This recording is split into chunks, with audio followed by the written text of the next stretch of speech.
ಸಕಲೇಶಪುರ ತಾಲೂಕಿನ ಐತಿಹಾಸಿಕ ಬೆಟ್ಟದ ಭೈರವೇಶ್ವರ ದೇವಸ್ಥಾನದ ಪಾವಿತ್ರ್ಯವನ್ನು ಕಾಪಾಡುವ ಉದ್ದೇಶದಿಂದ ದೇವಾಲಯಕ್ಕೆ ಪ್ರವಾಸಿಗರ ಪ್ರವೇಶವನ್ನು ಸಂಪೂರ್ಣವಾಗಿ ನಿರ್ಬಂಧಿಸಬೇಕು ಎಂದು ಹಿಂದೂ ಹಿತರಕ್ಷಣಾ ವೇದಿಕೆ ಒತ್ತಾಯಿಸಿದೆ.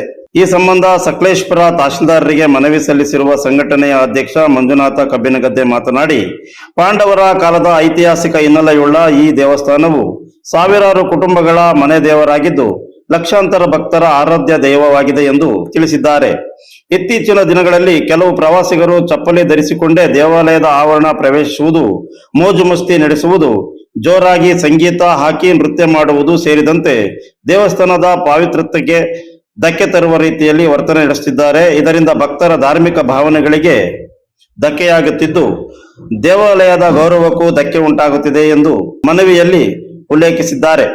ದೇವಾಲಯದಲ್ಲಿ ಪ್ರತಿದಿನ ಪೂಜೆ ಪುನಸ್ಕಾರ, ಹೋಮ ಹವನ ಸೇರಿದಂತೆ ವಿವಿಧ ಧಾರ್ಮಿಕ ವಿಧಿವಿಧಾನಗಳು ನಡೆಯುತ್ತಿರುವ ಹಿನ್ನೆಲೆಯಲ್ಲಿ ಪೂಜೆಗೆ ಆಗಮಿಸುವ ಭಕ್ತರಿಗೆ ಯಾವುದೇ ತೊಂದರೆಯಾಗದಂತೆ ಅನಾಚಾರ ನಡೆಸುವವರ ವಿರುದ್ಧ ಕಾನೂನುಬದ್ಧ ಕ್ರಮ ಕೈಗೊಳ್ಳಬೇಕು. ಜೊತೆಗೆ ದೇವಸ್ಥಾನದ ಪಾವಿತ್ರ್ಯ ಕಾಪಾಡುವ ಉದ್ದೇಶದಿಂದ ಪ್ರವಾಸಿಗರ ಪ್ರವೇಶವನ್ನು ಸಂಪೂರ್ಣವಾಗಿ ನಿಷೇಧಿಸಿ ಅಗತ್ಯ ಆದೇಶ ಹೊರಡಿಸಬೇಕು ಎಂದು ತಹಶೀಲ್ದಾರರಲ್ಲಿ ಮನವಿ ಮಾಡಿದ್ದಾರೆ.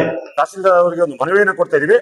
ಇನ್ನು ಮುಂದೆ ಯಾವುದೇ ಕಾರಣಕ್ಕೂ ಸಹ ಬೆಟ್ಟದ ಭೈರವೇಶ್ವರ ದೇವಸ್ಥಾನದ ಆವರಣಕ್ಕೆ ಪ್ರವಾಸಿಗರನ್ನ ಒಳಗಡೆ ಬಿಡಬಾರ್ದು ಅಂತ ಹೇಳ್ತಕ್ಕಂಥದ್ದನ್ನ ಕೇವಲ ಭಕ್ತರಿಗೆ ಮಾತ್ರ, ಏನು ಪೂಜೆ ಸಾಮಾನುಗಳನ್ನ ತೆಗೆದುಕೊಂಡು ಬರ್ತಾರೆ ಅವರಿಗೆ ಮಾತ್ರ ಒಳಗಡೆ ಬಿಡಬೇಕು ಅಂತ ಇವತ್ತು ಮನವಿಯನ್ನು ಕೊಟ್ಟಿದ್ವಿ.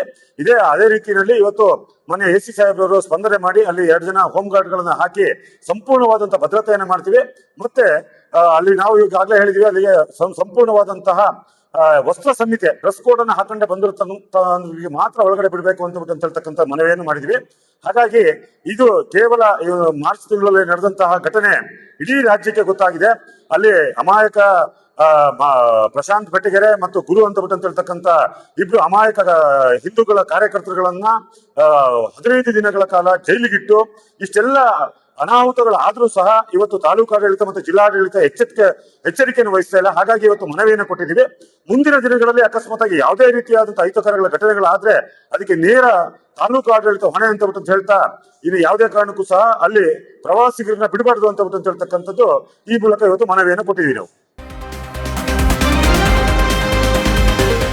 You are watching TV 46 News Kannada.